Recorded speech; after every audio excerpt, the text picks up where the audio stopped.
Welcome back, Panther fans. I didn't change the background. I'm David Brown, along with Ryan Graham, Tim Thurber, and this is State of Atlanta. Welcome back, guys. How's it going, David? It's going well. It's going well. Ryan, I think you're muted. This is David's fault. I was just laughing at him. That's all. I didn't mute you at all. he knew I was going to laugh at him, so he just went ahead and handled it. Yeah, I didn't do that whatsoever. I don't know how to do that. I'm just making things up as I go along. Anyhow, yeah, so welcome back, guys. How was your week? Great so far. After a win, man. Yeah, it was a good high-scoring game out there against Monroe at home. There's no proof that you even watched it, so... I was watching the game. I couldn't make it out to the game this week. There was some scheduling difficulties with the children this week, so I needed to stay at home and take care of the kids while we watched the game. We had a good time. Set the TV up out there on the patio. We had a few drinks. Kids didn't kill themselves, so it was all good. But always a win when they don't kill themselves. Always when they don't kill themselves. Yeah, I feel like that's what parenting is. It's just trying to keep kids from killing themselves, like over and over and over again. It's at least a good. It's a good standard. It's a standard, I guess.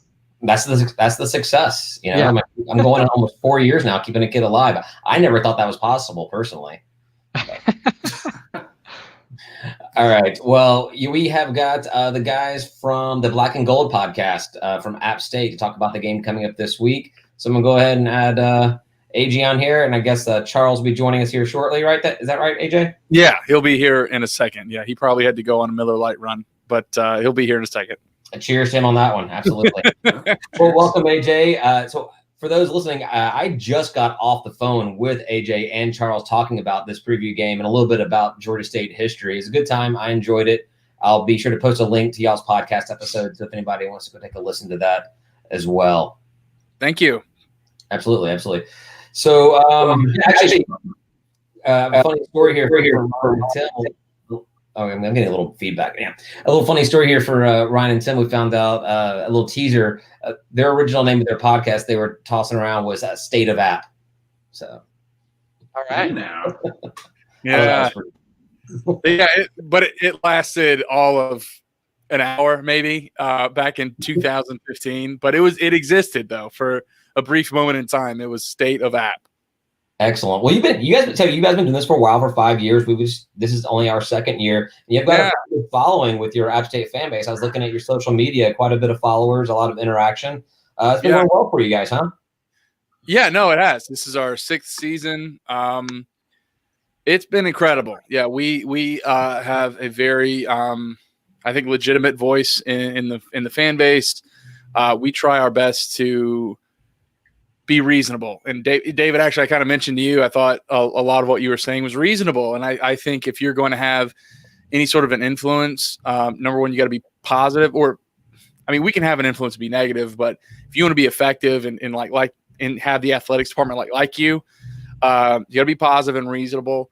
But it's been great. We've established relationships with name a coach, and Doug Gillen, our athletics director, is an awesome guy from day one. Actually, when he got here, he told the guy that was the SID at the time, he lasted a year. He was terrible, but he said, treat him like media. And so Charles and I have been treated really well by App State. So 6 seasons, and we have a blast. We love doing it. Excellent. Well, I guess it's really easy to be reasonable when your team is winning every freaking game they play.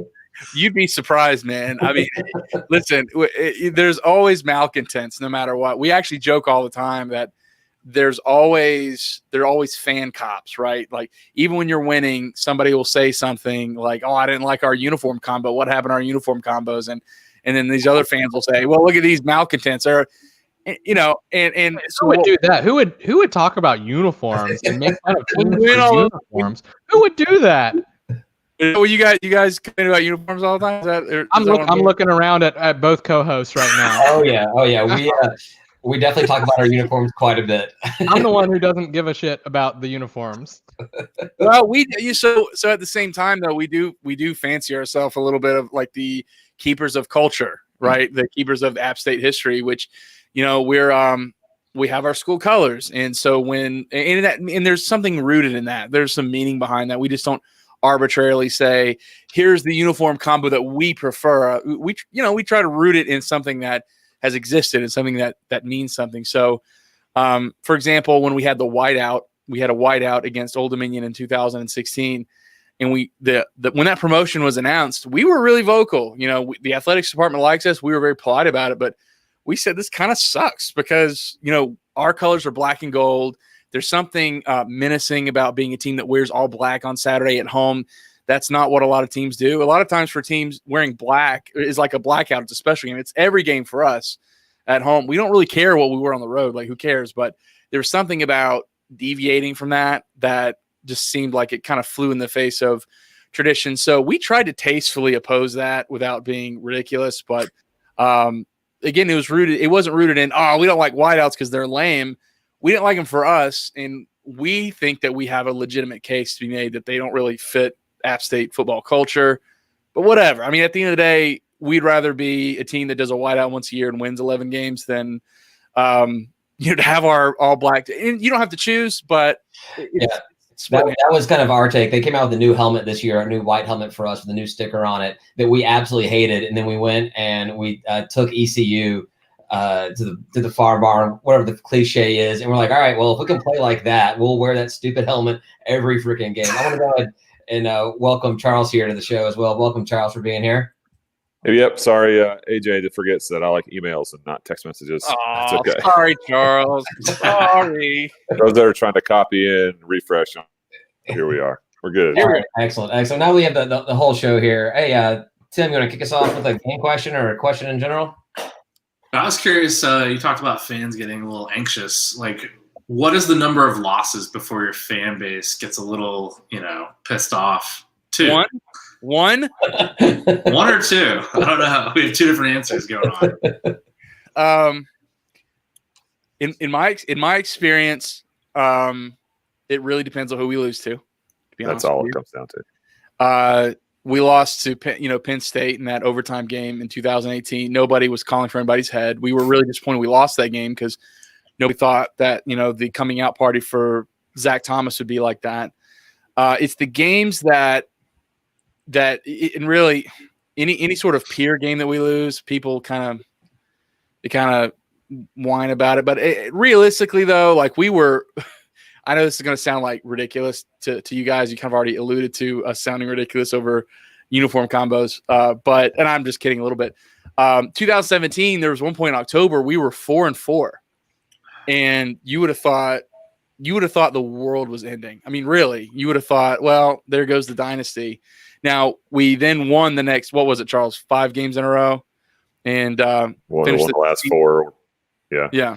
Won the conference championship, won the bowl game, playing Toledo. It was all well and good.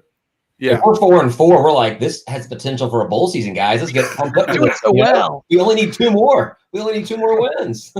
Yeah. So I hate to. Charles is probably right. At 2 losses, the fan base is probably looking around each other going, 2 losses, like what's up? But it really does come to who you lose to. A lot of people were nervous after the Marshall game, and I went back and watched it again. Marshall's really good. We lost to a good Marshall team. We didn't play very well. I think that's kind of is what it is. So that was kind of a question. One of the questions I had for you was, coming out of the gates, who was it you guys had first? Wasn't Marshall the first game? Who was it? Charlotte. Charlotte. So the Charlotte game was tight there at the beginning, and then you guys opened it up. And then the Marshall, obviously, that what I think was 17-7 loss. It wasn't a big gap there. So I mean, you had Campbell, so that didn't really matter. But from our perspective going into it, it looked like maybe App State was stumbling a little bit this year.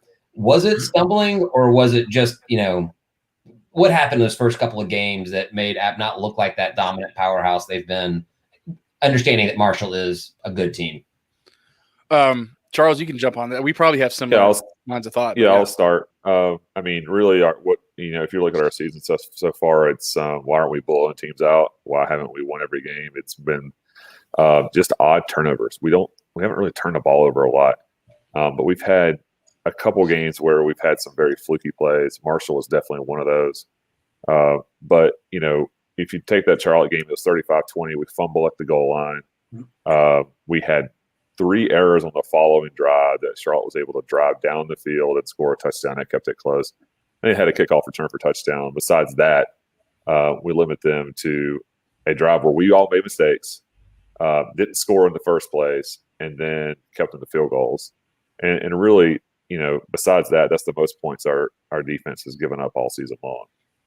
It's just 20, and we allowed that to happen. And really, when you look at Marshall, it's just we were about to run into our COVID issue, and there will be people who look back on that and say maybe that game shouldn't have been played because it was coming out, but it wasn't out, and it wasn't bad enough yet.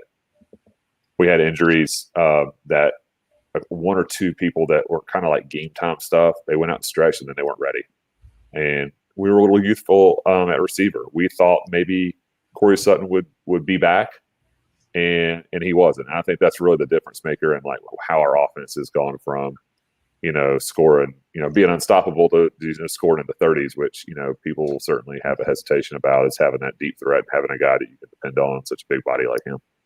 So those 3 weeks off you had after the Camels was a good time for you guys to be able to get back, reassess, and figure out how to blow people out. I mean, completely. It's been a boat show since then. Yeah. And what's really funny is even now we have a lot of listeners that we interact with that still aren't happy. And, Charles and I are over here going, what do you want? And I a lot of the comparisons made to Coastal's in everybody's mind right now. Coastal's having a really great time winning for the first time ever for them. And we don't begrudge that. Like they're running their mouths and they're acting, whatever, but they're winning. That's fun. Football's a fun sport. It's just the App State formula is, we know how to win. And just to go back on that Marshall game for a second, I think that there's a possibility too that, after you have a long periods of time where you're winning a lot and your expectations are really, really, really high, especially coming off a 13-1, an extraordinary season, which was honestly 2 extra minutes of football away from hopefully, knock on wood, going to Cotton Bowl last year, which would have been phenomenal. I think Sean Clark, and we've talked about this ad nauseum. Sean Clark kind of said on the press conference after that Marshall game was, number one, Marshall's a great team, in which it's proven they're a pretty good team, I'd say. But he also kind of called his team out a little bit. He said, hey, we got pushed around a line of scrimmage, and a wide receiver other than Thomas Hennigan has to make a play.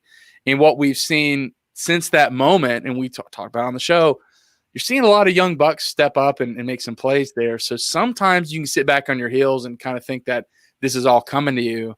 And hey, we're supposed to win. We're App State. And I almost think that Marshall game represented not only playing a team that was really good, the better team won that day, but maybe with a different mindset, a different attitude. I don't know. Maybe it looks a little different. And it was still close. I mean, I'm splitting hairs like crazy. Yeah.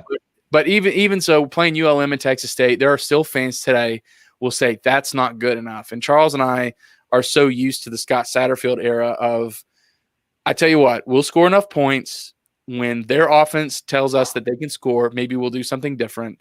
For now, we're cool beating you by 3 touchdowns. And some people aren't happy with that, but we try to read between the lines when it comes to that stuff. Yeah, that's what we'll talk about later on once you guys take off. Is our Monroe game last week? We put up 52 points, but then we let them come back in there and make it closer than what we wanted it to be. Being a team from Atlanta, no lead is ever big enough. So we were, at least that's what I'm going to say when we talk about it later on, is I was scared for what was going to happen at the end of the game. But I'd change the subject just a little bit here. I think you talk to any Georgia State fan that's followed the program for any amount of time, at least the Sun Belt years. When it comes to App State, we all remember that Blizzard game 5 years ago. 5 years ago, I think it was. 2014. It was 6 years ago. 6 years. And I think that was the first meeting. Yes.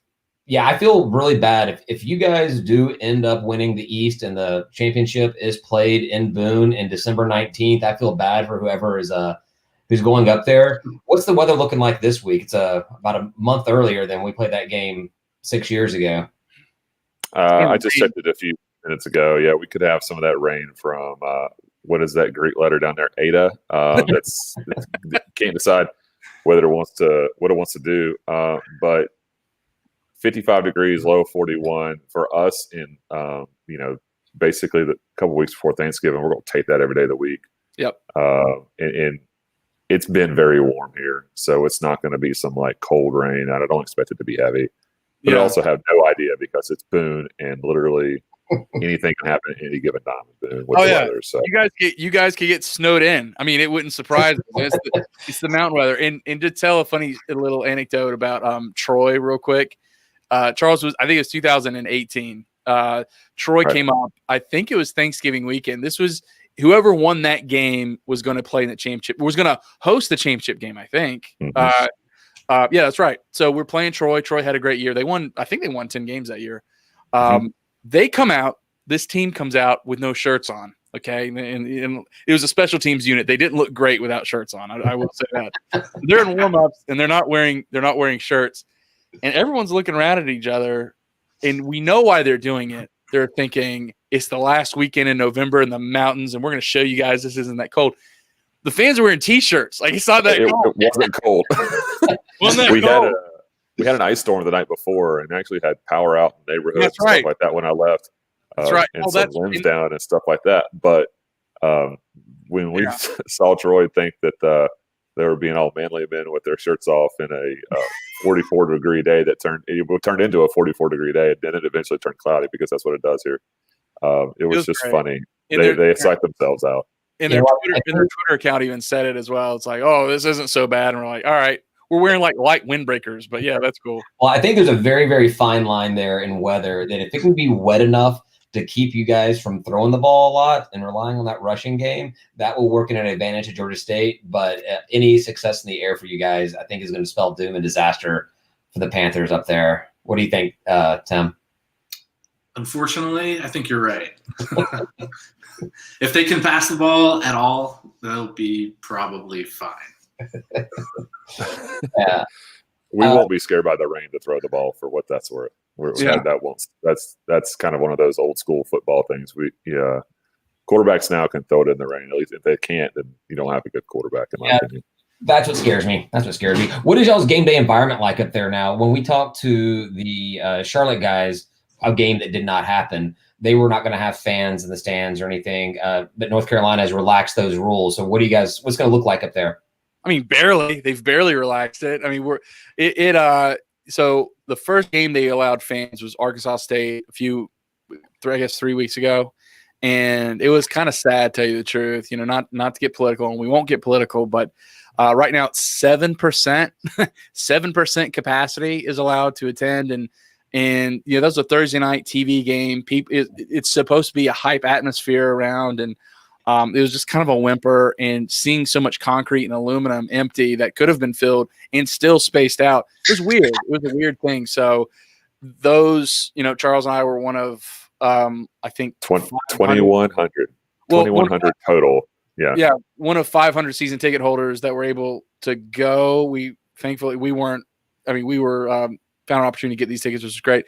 Then they had a slice of students, and then a slice of family members, and a slice of media that got in. And it was a shell of itself. We're still happy to be in there, but this 7% number, that's like 2,100 fans. It's weird. We'll be there on Saturday as well, but what it is. It's 7%. No opposing fans. No, they did allow. There was some Arkansas State parents in front of us where we sat. I sat on the opposite side of the stadium in seats I've never sat in before to watch a football game, and I've been going to App State games since the late '80s, really. And so that was really weird. But they let a few in. I don't know if they all showed up. I don't know if they used their allotment or anything like that. But well, if we do have fans that come up there, I was going to ask the important things. What's the best place to get a beer and or a bite? And they can be two different places. And they can be different places. AJ and I will probably be very similar on this. You can probably go to one place, really. If you've got time, like after the game, and you got patience, go to Moonshine. It's the best local craft beer in town, and it's got a good food truck, and it's got a good reservation situation set up for the brewery as well. Well, I'd love to get political. North Carolina has been really good on beer breweries for a really long time, and I've been super jealous. So I'm sure there's a couple of good craft breweries up there. Yeah, there are. Yep. We got 3 in town. They're all very, very, very local as far as it was a grassroots effort to get those going in Boone specifically. They don't really exist anywhere else. Brad. Appalachian Mountain Brewery was purchased by a larger company, but the other two in town have not been, and they remain independent. Yeah, and in Appalachian Mountain Brewery, it seems like they have their physical location, like the parking and their spacing issue isn't as, I think, convenient as Boone Shine's, and I think Boone Shine probably has a better selection of beer. But anyway, Boone Shine's great. I agree with that with Charles. You're going to get good food and good beer there. And they do take reservations. Yeah, I plan on making it up there someday. Probably not this time, but man, I really want to get up there. Yeah, it's great. Yeah, for sure. Come tailgate. There's another place downtown called Lost Providence. Not my favorite, but it's definitely a big out of towner place, and it's downtown and a walk for the stadium from their area. So it's there's a lot of people that do like that. My out of town favorite. Do you mean Southerners like to go there because we don't we share that with you guys, where we don't really want to go hang out where they like to hang out. Yeah, that's I'm local. I didn't grow up in Boone, but I've lived here since I graduated college, and so it's not my crowd is a nice way to put it. Right on. Mountain Brooding coming down for the game at Georgia State Stadium. They were super friendly, free beers, good beer too. I gave them some trop. He gave me some beers that he wasn't giving anyone else. So yeah, too bad they got bought by. What do you know who they got bought by? It was Busch, wasn't it? It was InBev, which owns Anheuser. Yeah. Well, it was announced this week that our biggest local brewery got bought by a weed company from Canada. What? True story. Yeah, Sweetwater got bought by. Oh wow, I didn't hear that. Company? Yeah, some weed company up in Canada. $300 million for Sweetwater, which is Canadians. Yeah, that's it. Yeah, that kind of surprises me. I don't know. Sweetwater's been going gangbusters. $300 million seemed quite a good deal. Yeah, their beer is not actually very good, so there's that. Well, that's my joke about it was so we've always called Sweetwater the most overrated Atlanta beer. So now we can't call it the most overrated Atlanta beer. It's just the most overrated Canada beer in Atlanta. Well, my favorite beer by them is Sweet Georgia Brown, and you can't get it anywhere except for at the brewery. Like they don't. Right. I don't think they can it. I feel like. Okay. Wow. Yeah. Hey, so you guys, we talked quite a bit about my take on Cobb and Coach Elliott and everything when we talked on your show. I have a question for you guys. Georgia State has understandably not been a powerhouse program in the conference or football. What is there any general consensus, or do the App State fans even give a thought about Georgia State, be it football or basketball or just being a conference member at all? What are y'all thoughts on us? And first, AJ. And if you want to be, give us a reason. Brutal. He's like, AJ, you take the lead on this so I can figure out what you're going to say. Well, I just know I can come with something else regardless. Yeah. Yeah. It's like pardon the interruption with two North Carolinians. We take opposing sides based on what the other person says. Right on. So, yes, there is a heightened interest in Georgia State because of Charlie Cobb from the start, right? So, by the time, and now that I'm remembering all this, Charlie Cobb became the AD right when football season was starting in 2014, and frankly, everybody was happy to see Charlie Cobb go. I'm just reporting what it is. He made absolutely 3 horrendous hires to 2 programs that literally set him back a decade, being men's basketball, where he had the opportunity to hire Matt McMahon, who is going to the NCAA tournament, recruiting Ja Morant and whatever at Murray State. Pass him over twice. He's an App State grad, wanted that job real bad. Pass him over twice in favor of coaches that had a combined over 9 seasons, a combined winning percentage of, I think it was 360, I think. Terrible. Sent us straight backwards in the dark ages. Unbelievable that he made those hires. He just let pride get in the way, I guess. And then baseball. Baseball had their best ever season ever in the history of the program. Won, Charles, what was it, 42 games? It was an outrageous number of games. 41 or 42 in 2012. Knocking on the door of the College World Series, and hired some schmuck. I won't even mention his name, but within 2 seasons, we had a 300 winning percentage, and we had to dig out of that. So he's just ruined 2 programs. So people were happy to see him. And frankly, he backed into Scott Satterfield. You have to give credit where credit is due, but he kind of backed into that one. I mean, Scott Satterfield was a gamble. He had never been the head coach before. He spent 2 or 3 years as an OC and quarterbacks coach. And God bless Scott Satterfield. We love him. We were very happy with that hire. But it's not like, Charlie pulled a rabbit out of a hat. It was the cheapest hire, and he was willing to keep the staff. So, I'm glad we kept him. But so there was that interest initially with Charlie Cobb because he's down there, and he took a lot of our employees, or a lot of athletic employees down there that we know. We know these people, and they're down there, and don't wish harm on anybody. But so there's that just interest, and then that was spiked with Coach Elliott. And I think we already talked to you about this, David. We love Coach Elliott. We love app grads. Like, we want our app grads to do well. I think Daniel Wilcox even worked with the program for a while, and he's an app grad, and he played in the NFL. And oddly enough, I had a class with him, which is a weird story. But we pull for our App State people to do well. And so on the surface level, there was already kind of like an inflated interest, compared to like Troy coming into the Sun Belt, whatever. Past that, app fans desire very strongly rivalries. We're cool with beating Georgia. I'm sorry, sorry guys. Man, sorry. That was an act. I promise you. Just played it off and just been like, we're beating Georgia Southern. I'm sorry. We all enjoy beating Georgia Southern. Yeah, we're all good with it, man. You don't have to apologize. No, yeah, okay. We're all cool with being Georgia. Yes, correct. Let's yeah. Screw them. So we're cool with what I say before last call. Right. We're cool with 6-0 against Georgia State. We'll take it all day long. It took a few games for Georgia State to even score a touchdown, which that's cool. You're right. Yeah, but we iced the shit out of that kicker. Just saying. Be careful. He didn't kick that ball at all. He did not kick the ball. He did not. Did a great job. He did a great job. Well, we want rivalries, and And Louisiana is trying their hardest to be rivals with us. We beat them 8 times in a row. We call them Lafayette around here. Lafayette, you do? They really hate that. Yeah, they do. Especially we call them Lafayette. It's not it.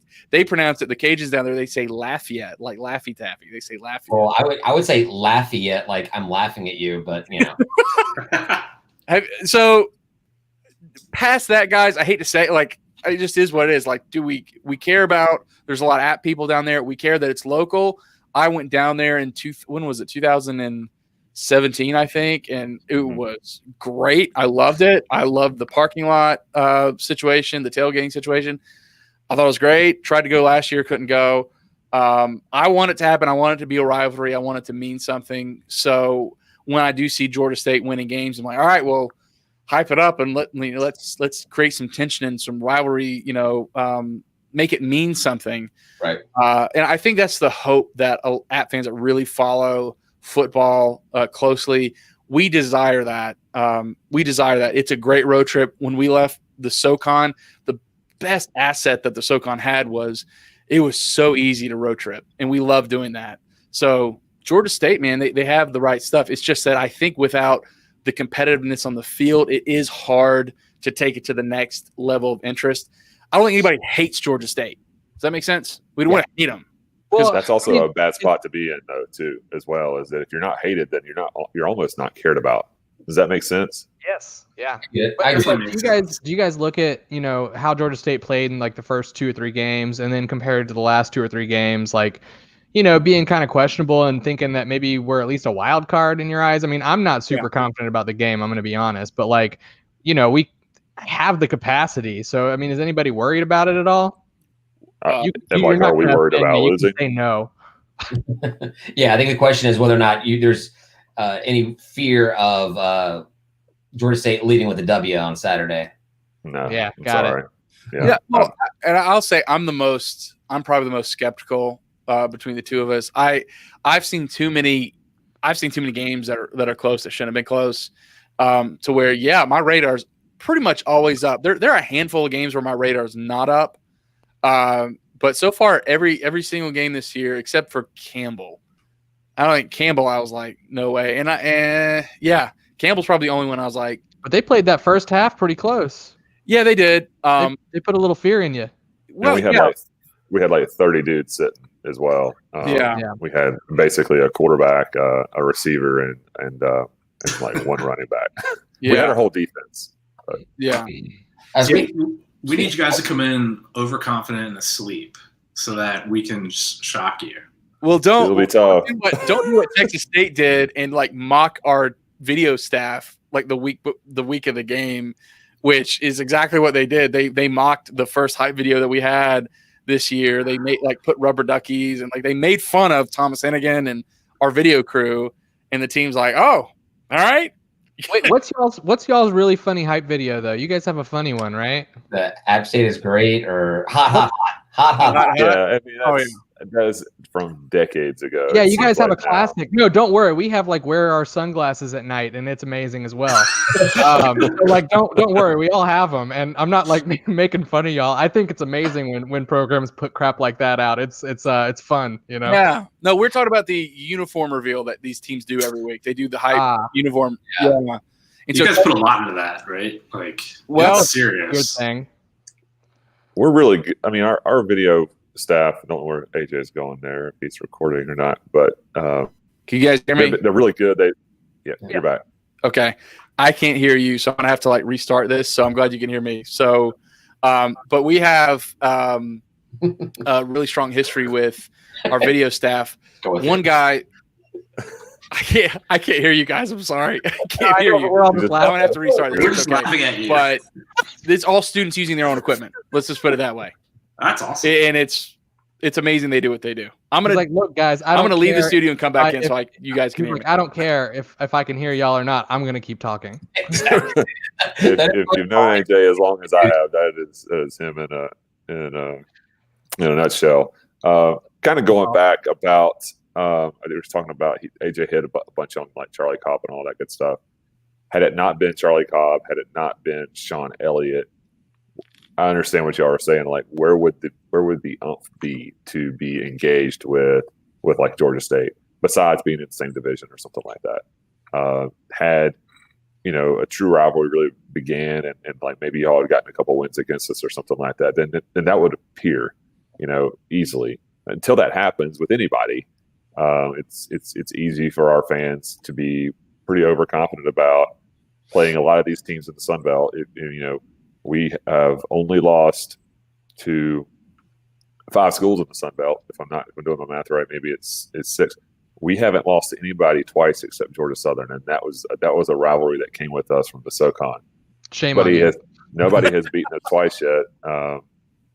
Count yourselves in there with Texas State and Coastal and Louisiana, who also are drawing goose eggs. So until we're knocked down a peg, we're going to kind of have that arrogance about us that we're not worried about playing a game and winning it or losing it because we got so many things going for us. Hey, we're playing at home this weekend. We don't lose at home. We just don't do it. At least, we've had a couple hiccups here and there, but AJ, am I right? We've lost one Sun Belt game at home. Yeah, not two. Oh yes, wow. South Alabama, the first one. My apologies. We forget that. South Alabama. Oh my God. It was 2014. Why'd you pick that one? I don't know. It was the first one. We had a stacked roster. We were still an FCS team. We've lost 3. South Alabama has always been an FCS team. They're still an FCS team. Now, if you were to ask us how many Sun Belt games we've lost at home, it makes sense for us to not know that number. Number 3. You should know that number. Yeah, well, it's South Alabama 2014, Arkansas State 2015. Those guys don't exist either. Yeah, yeah, and we were really. It's so funny. We're like the. You guys seen the? Did you guys watch The Last Dance, the Michael Jordan documentary? Of course. And so when he says, Michael Jordan 18 times in that documentary, he says, and I took offense to that. That's kind of how App has been when you lose a game. When we get beat. So we took offense to that, and then we beat the hell out of Arkansas State the next time we play them, or South Alabama. It's so 3 Sun Belt losses at home in 6 years. We can count them, but that's something that I think from 30 years ago we've had this kind of App State mentality, this culture of we got a chip on our shoulder. We're a tiny little mountain school in Western North Carolina. On paper, we shouldn't be doing what we're doing. So you have to have that attitude. You have to have that attitude if you're going to win, because you can't just waltz in and be entitled. You have to fight for it. And, well, the chip on our shoulder, the arrogance we have going into this game, I want to tell you is we put up 52 points on both Arkansas State and Monroe, and you guys only scored 45 and 31. This game is ours to lose at this point. I mean, come on. We and we'll point back to that defense that took care of business and did whatever we wanted to against them.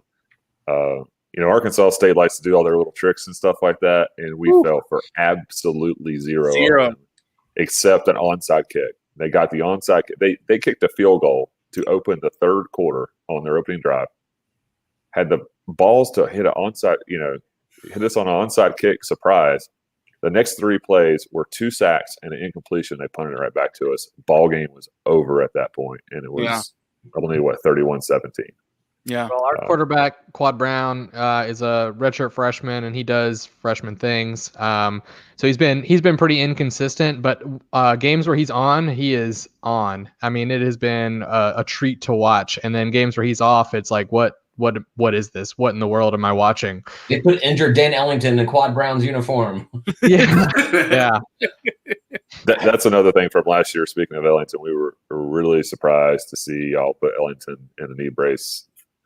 That was all of his ability. We were like, have you ever heard of anybody with a torn ACL playing? Like that, it blows my mind that he just kept playing.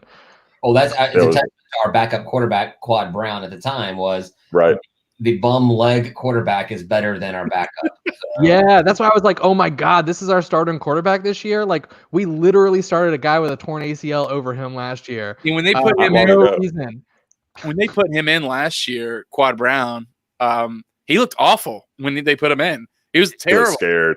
Yeah. Which I get first team snaps, that means a lot. It makes a huge difference. So like even if you go to our backup, if you go to any backup, typically, as long as they're not playing Georgia State, they're going to be a big drop off just because of practice, Yeah. Well, you guys been here for us for a little bit. I kept you a little longer than I promised you. Tim, do you have any more football related questions? I got one other thing. I'm just wondering, like, how many points is your fan base wanting in this win? Because 21 points isn't enough, right? So like, as far as like a margin of victory, Tim? Yeah. Oh, 70. 70. All right. It's all about I'll take that bet. Points. All right. It's all about what it looks like. We, at least for me and AJ, every fan base is going to have a few that are going to always want a little bit more, and it's never going to be enough.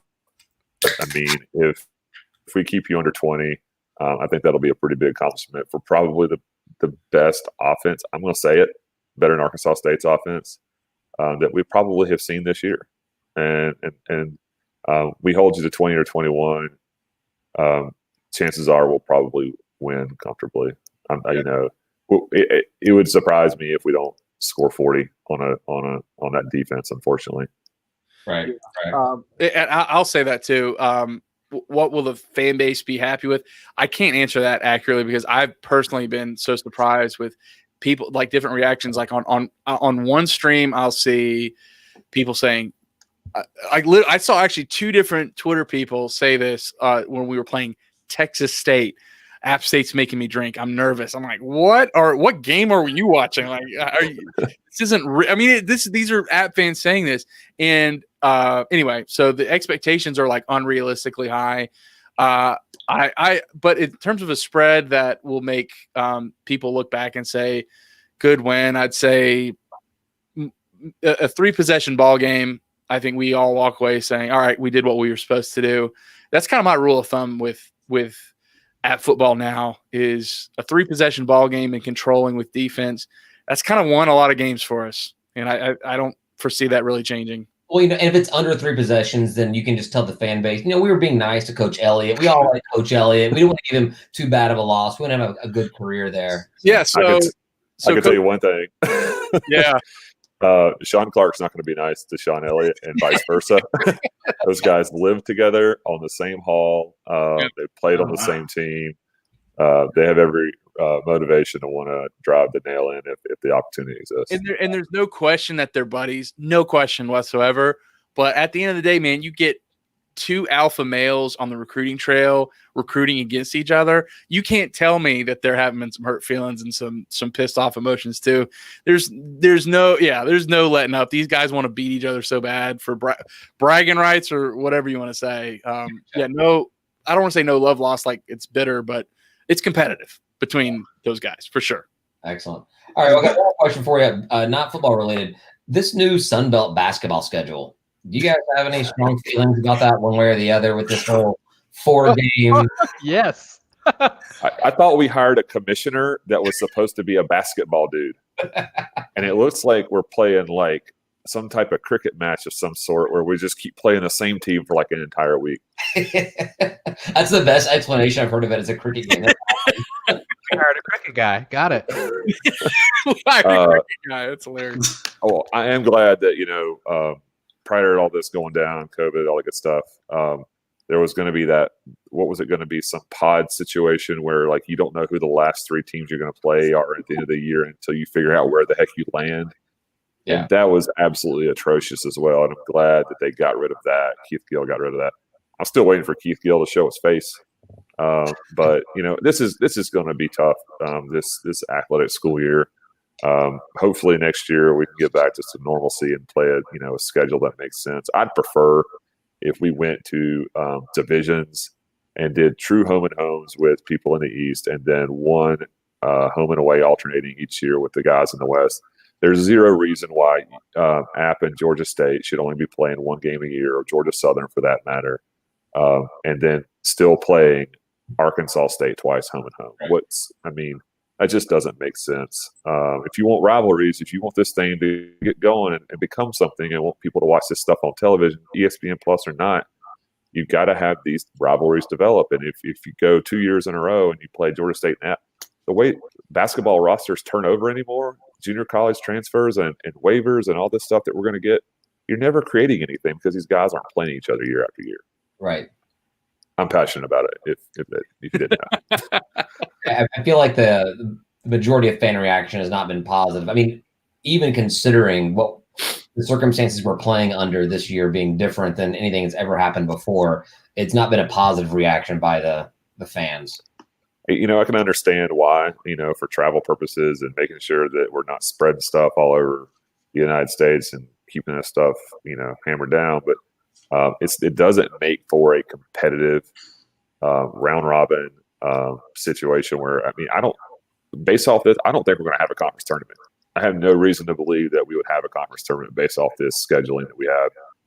And so with that, you're probably saying the same thing about the NCAA tournament. What's that going to look like? Right. So we're basically playing basketball games just to play basketball games. Well, we have Georgia Tech as our I don't know if it's our opening game, but we have Georgia Tech being played. It's the first time we played them in a regular season basketball game, and I don't know when. So I think we would be happy with our season as long as that game happens and we win. The rest of the season would be great gravy to the whole thing. So yeah. We got a couple of SEC teams on our schedule. I doubt we're doing much competing in those games, but we will do our best. Auburn, Tennessee. And then we're going to play Charlotte again. But otherwise, we're sticking around with a bunch of local junior college Division II stuff, that the games that you're supposedly have to play, these bus trips and stuff like that. And we have a lot of schools in the state that can play basketball, but nobody ever wants to play anybody because we're in the shadows of the ACC. Right. Well, we are supposed to be playing Michigan right now. Georgia State, Michigan basketball was supposed to be happening as we were talking this evening on Tuesday night. Oh, wow. So it's a bummer to not get that game going on, but yeah. We had Duke scheduled for December on Fox Regional Wednesday night. Pretty much a national broadcast, and we're hopefully going to get that back sometime down the road, but it won't happen this year. All right. They're pretty tough to beat, though. So I've heard they're all right. It's a fun place to go. They do. Yeah, it is. It's awesome. I've been there. We've been there once. It was fun. Yeah, we played. We're talking about Duke, right? We played Duke the first time under Coach Ron Hunter, and it was the first year of RJ being on the team. And RJ got the tip, and we took a 2-0 lead against Duke. I'm like, call the game. We're beating Duke 2-0. with 5 seconds to go have gone off. But hey, so Tim or Ryan, you guys have a final question before we let these guys get back? Because they're going to go back and finish recording their own podcast after we let them go. So, cool. So we're all just going to like go back to our corners and talk shit about each other? Exactly. Awesome. I love it. I love it. You guys so, I got one question. Coastal loves mocking teams. Yes. They're already preparing for you. I guarantee it. 100%. What are they going to mock about App State? What are they going to mock that in your traditions, your hashtags? What is it going to be? So background information here. Jamie Chadwell was quarterback for East Tennessee State back in the late 90s, early 2000s. This dude hates App State, like terribly. And I guess I would too if I never beat a school that was down the road and then my program folded up for a decade and a half. But he did beat us once. We had a bad game. Yeah, it was say that. No one's going to look that up, Charles. No one's going to look that up. But it's in my soul. I would not have known. I was appreciating the trash talk. Yeah. No. So what are they going to do? I don't know. I mean, what can you trash talk about App State? The perfect program. We don't do anything wrong. Did you know that? You lose to something too many times, and it really pisses me off. I believe in this episode you have talked about losing to Georgia Southern, so I'll just go ahead and leave it at that. Yeah, we did that twice in the last 2 years. Shame. I know it is shameful. All I gotta say is, I hope if there's any Coastal Carolina fans listening to this, which I don't know why there would be, but if there's listening, I have your hype video going back to the hot. If Coastal beats you guys, so you guys are over. Obviously, you're overlooking us to go against Coastal next week, and that's why we win. Is because you overlook Georgia State. But when that happens, and should Coastal also beat you, they're going to come out with a video that says App State is not ranked. Oh, okay. Good for them. Yeah. If that's what they do, fantastic. But I hope they are thinking about us right now, because all that does is play into us. Because they're going to overthink it, in my opinion, and they're going to have to play a good ass football team. Yeah, I like the way they're celebrating. I do, but at some point, you're writing all these checks. You got to cash them. So have fun while you have fun. I'm not opposed to that. Yeah. I can't speak to their inability to cash checks. We can't. It's pretty rough over here. Conway Credit Union is going to run out of this FDIC insurance real quick, I'm afraid. Yeah. Excellent. Well, thank you guys for being here. We kept you. I know I told you I'd keep you for 20 to 30 minutes. I'm sorry about how long it went, but I thought the conversation was going really well. I really enjoyed you guys. Maybe we can do this again when we do our 4-game stretch of basketball games. We can do one every night for the whole month of January. Yeah. Fantastic. Thanks a lot, guys. Appreciate you coming on, and we'll definitely talk to you again. Thanks. Cheers, y'all. Yeah. Thanks. That was good. That was fun. Yeah. Yeah. I did not mean I told him I'd keep him for 20 or 30 minutes. I did not mean to keep it going that long. But yeah, it was, why don't you leave me in the lead spot? No. I wish I could actually put you down in the bottom spot and make a pyramid out of it and keep myself up top. Oh boy. A lot more. Goodness. Yeah. So now just shrink everyone else's. Now those assholes are gone. What do you really think about this game? Well, I sort of I teased at what I thought, is that we were kind of wild card, in that we have played very good games, we have played really terrible games, and I don't know who's going to show up on Saturday. And there's a possibility. I mean, App State is vulnerable. I don't think they're that great this year. And there's a possibility that our great team shows up, and we get our first win over them ever. So. Yeah, the spread has moved up to 16.5 points on Appy. And 16.5? And honestly, I don't like big spreads. They just don't sound good to me.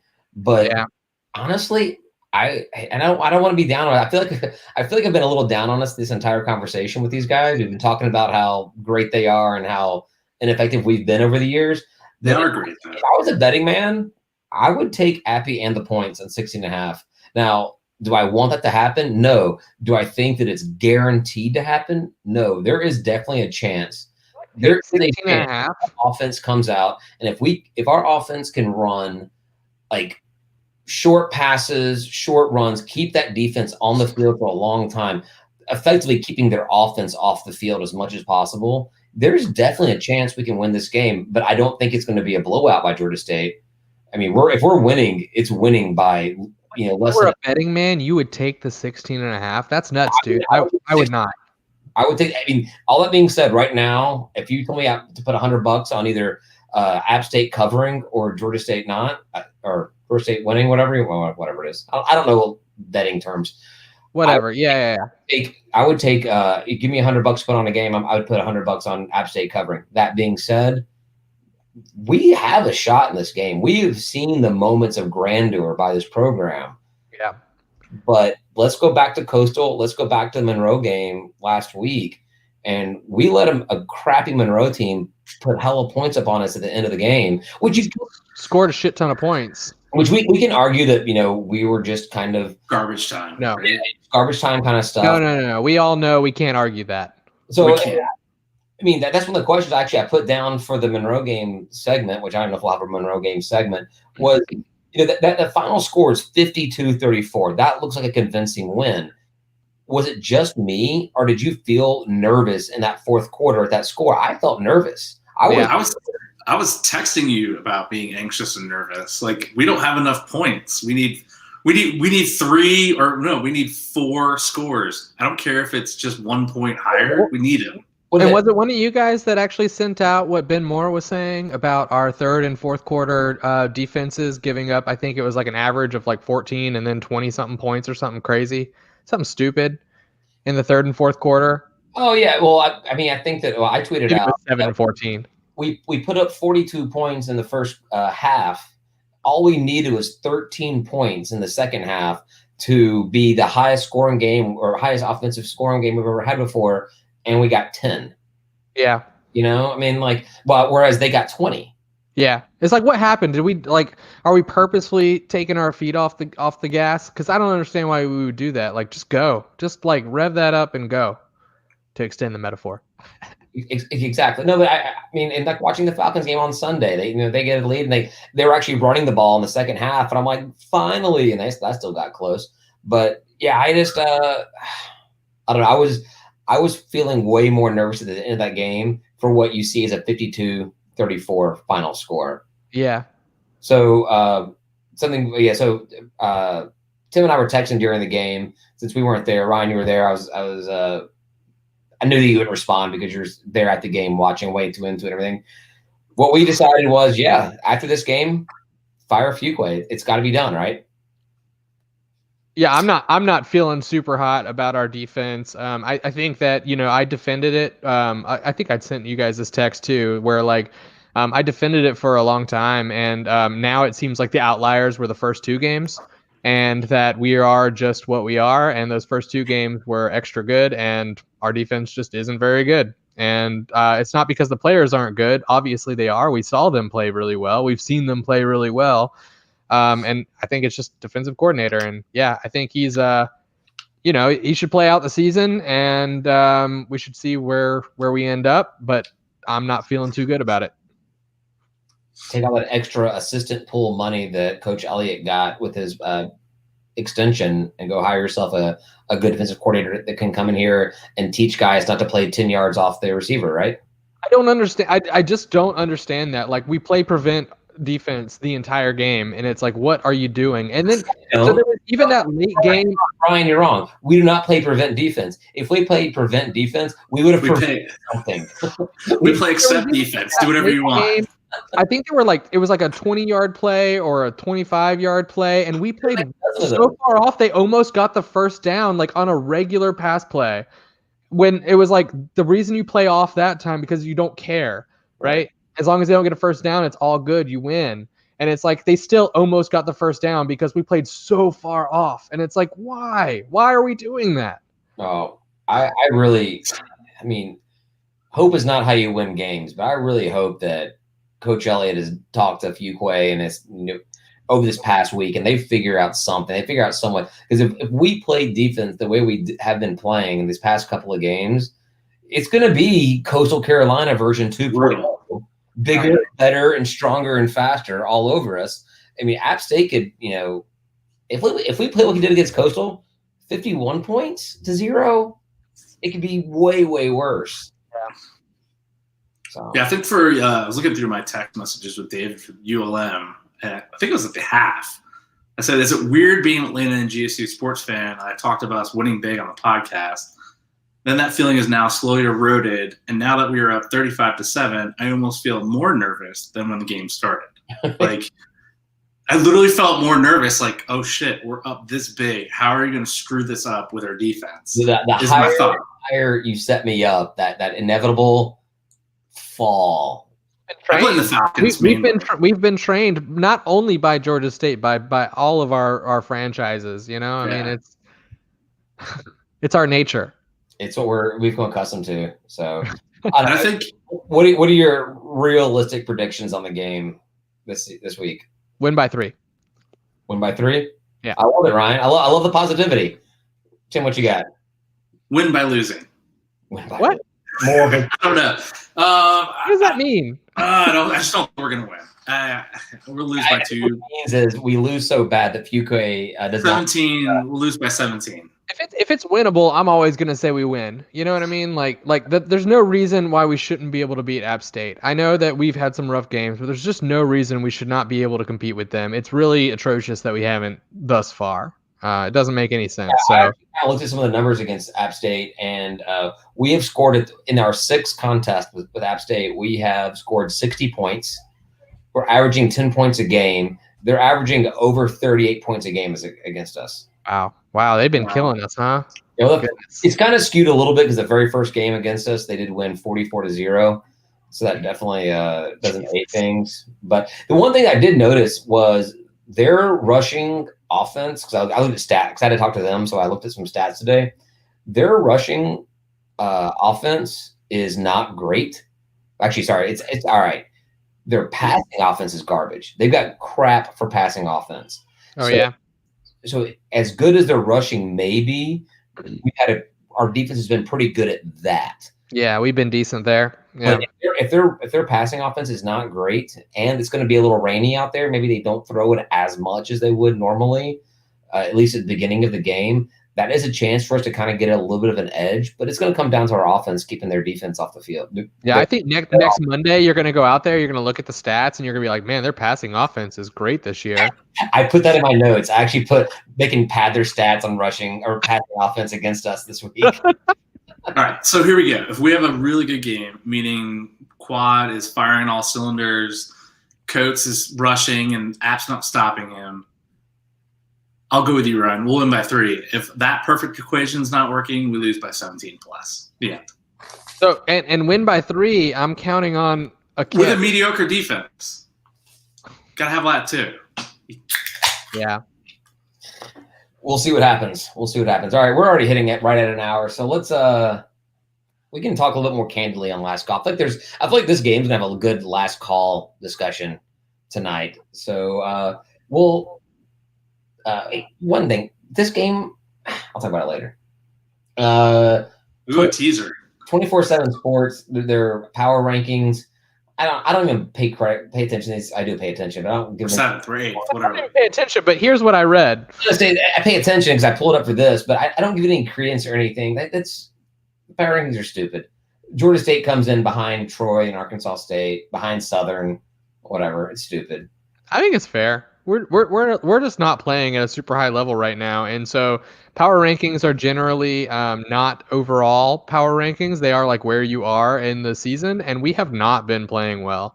Well, if you ever have 2 teams that are back to back, and those teams have played, the team that won the game should be above the other team, and they have Troy above us at 6 and 7. So I don't always agree, but well, you're not always right. So we got that going for us too. So. Sometimes I am, in fact, wrong. It's true. So what were we? 7? We went 7th. The only teams behind us are South Alabama, Texas State, and Monroe. That's fair. Yeah, I would still put us above Troy. If you're gonna put Troy at 6 and us at 7, put us at 6. You know, I see what you're saying. They put them like right above us. Is it Coastal Hangover or something? I don't know. Yeah. I think, yeah, I don't know. That's weird. Yeah, it's weird. Like if we have the head-to-head, you shouldn't like put us head-to-head and have us lower. Right. Right. Especially if it was that recent, right? It wasn't like it was the first game or something like that. Oh, yeah, exactly. Before it. Like we've given up every game since then. Yeah. Right. All right. The Sun Belt games last week. No real surprises there. Southern almost lost to Troy, but didn't. Lafayette It seems to be the normal thing, right? Yeah. Escapes again. Yep. Escapes again, which bodes well for us playing them at the end of end of our season. They still have a couple more games after that. This week, I just got right before we went on. They announced that Monroe and Appalachian State was canceled for COVID. That got moved back. So we've got Coastal -11 at Troy. Sure, I'll buy that. Lafayette -15 over South Alabama. Sure, that sounds good. But then Southern -10 over Texas State. Nope. If I'm on that game, I'm totally saying this is not even me being a Texas State fandom. This is being, like we just said, Southern's not really been that great. No, they'll just play to them. They're not gonna beat the spread. You know, they're like, you should always have Southern at -1.5. Yeah, including they're going to play exactly to their opponent, and they're going to barely squeak by. Yep, exactly. Do we talk about that basketball schedule last week? I can't remember. Not really, just briefly. We talked about it with other guys. It's kind of weird with the 4 games, but I guess we can get into that when we get closer to basketball season, which is only in a couple of weeks because apparently the Georgia Tech game is still on the schedule. Yes. I looked today to buy tickets. And the single tickets, they say they're available, but you can't buy them. They haven't figured that out yet. I'm totally going to that game. Just come to the door and knock on it. You'll get in. All right, come on, Three's Company. Was that Three's Company? Come knock on our door. Exactly. We're not that old, dude. We're not as old as you. Myself. All right, we'll get out of here. Other sports, women's soccer was in the Sun Belt Championships last week. They trounced Troy 6-1, but then lost to who did they lose to? They lost to Appalachian State, number 1 seed, 1-0. So the ladies' season is over. Great season, ladies. Congratulations. Yeah, great season. Volleyball had a 3-game sweep against South Alabama, which is awesome. That's nice. And men's soccer got their retaliation game against Central Arkansas, winning 1-0. So disappointing in the playoffs, but good all the other way around. And the only other game between now, other than football, only the game between now and next episode is men's soccer has another game against Central Arkansas. We just love them. Apparently, I was actually looking. I really did look today. I'm like, is Central Arkansas like just in our because then the soccer conference is different than whatever. Like, are they actually in there? They're not. But we're playing them again, and I think it's the guys' last game of the season. I didn't even see any kind of Sun Belt championship posted, so we'll see. But that's all I got before last call and me going to the bathroom. Pee so bad. Let's go. Last call. Yeah, I could do it. I'm on Guinness tonight, and Guinness just I don't know. There's something about it that really. I mean, I already have a short bladder, and Guinness is. I feel like this is definitely a topic for last call, but as a little teaser here, I feel like Guinness comes out when you're sitting, and Miller Lite comes out when you're standing. So. Oh boy! All right. Well, thank you to everybody for listening. We are going to do a last call. Check it out. It'll be available on Friday, unless you're on our Patreon page. It'll be available immediately. A good time tonight. Good time. Yeah. Yep. All right. Thanks, everybody, for listening. We'll talk to you later on. Peace. Bye out. Go Panthers.